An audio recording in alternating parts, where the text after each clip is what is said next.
Je vais essayer de prendre un peu de recul parce qu'on nous explique que tout est contraint par la dette publique et les déficits. Oui. En fait, nous sommes depuis des années dans un paradoxe. Chaque année, la richesse que nous produisons dans notre pays augmente, puisque nous avons de la croissance. Certes faible, mais elle augmente. Les impôts, eux, pour la classe moyenne, ne baissent jamais. Ils ont plutôt même une petite tendance à augmenter d'année en année. Et nous sommes donc toujours en déficit. Mais où va l'argent? Où va l'argent de l'État, qui est collecté par l'État aujourd'hui? Alors moi je vais vous donner des chiffres. Les dispositifs fiscaux qui ont été adoptés par le quinquennat Macron, c'est la réforme de l'ISF, la flat tax, l'exit tax et le CICE, ça coûte 30 milliards par an. Les intérêts de la dette publique, c'est 40 milliards par an. L'évasion fiscale, c'est 80 à 100 milliards par an. C'est-à-dire qu'on est à 150 ou 170 milliards par an. Vous savez quel est le budget de recettes de l'État?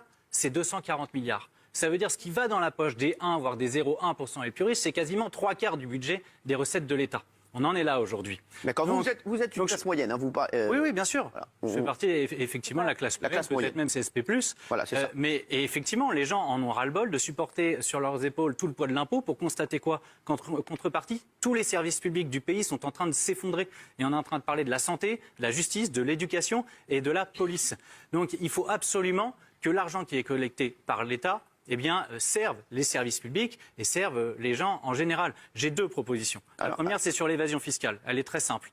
Nous avons fait les peines planchers pour les délinquants et notamment les délinquants des cités. Faisons les peines planchers pour les fraudeurs fiscaux. Qu'ils sachent que s'ils sont pris la main dans le pot de confiture, l'issue, ce sera la peine de prison. Et donc pour ça, il faut fixer au moins 3 ans parce que jusqu'à 2 ans, c'est aménageable. Première proposition. Alors, oui, il a raison. C'est quoi pour vous le fraudeur fiscal? Vous avez une distinction à opérer entre l'optimisation fiscale et la fraude fiscale. Sauf que vous avez aujourd'hui des dispositifs qui contournent allègrement la loi. Vous avez par exemple des sociétés... Les gros, exactement, les gros, ils montent des sociétés offshore dans les paradis fiscaux, etc. Donc ça, c'est peine de prison. Ça, c'est de la fraude. Les sociétés offshore, tout ça, bien sûr. Oui. Exactement. Donc pour vous, ça, ce serait peine de prison. Quand vous avez un SDF qui pique un paquet de gâteaux ou une banane dans un supermarché, il prend une peine de prison.